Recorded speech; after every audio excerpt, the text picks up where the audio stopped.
To test if humans are about 70% water, Japan's Unit 731 burned living Chinese people just to measure how much water would evaporate. If you truly want to understand China's history, you cannot ignore the scars left by the Japanese invasion. First, there was Japan's Unit 731. They injected living prisoners with plague bacteria to see how long they would survive. They performed vivisection, cutting open people without anesthesia.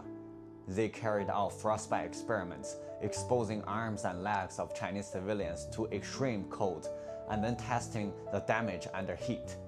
Some medical knowledge about frostbite is believed to have come from these horrific acts, but nothing can justify the suffering behind it. A recent film, 731 Evil Unbound, depicts some of these crimes.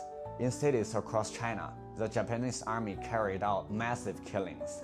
The most infamous one, the Nanjing Massacre. In just 6 weeks, more than 300,000 civilians and unarmed soldiers were slaughtered, many through unimaginable cruelty. At that time, the city was sealed off, and the outside world had no idea. Only when survivors escaped did the truth finally reach the international community. A recent film, Dead to Rights, tells part of the story. For 14 years, China endured brutal occupation. It is estimated that over 35 million Chinese people were killed or slaughtered. That's almost the entire population of modern-day Canada. Every Chinese knows about this history. Victory in the war was a result of this unbreakable unity of Chinese people.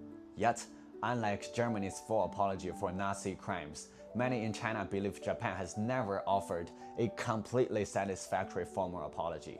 Some convicted war crimes are still honored at Japan's Yasukuni Shrine, which remains deeply offensive to Chinese and other Asian victims of Japan's aggression. That's why even now, many Chinese people cannot forgive. But remembering this history is not about hatred, it's about strength. We remind ourselves, never again.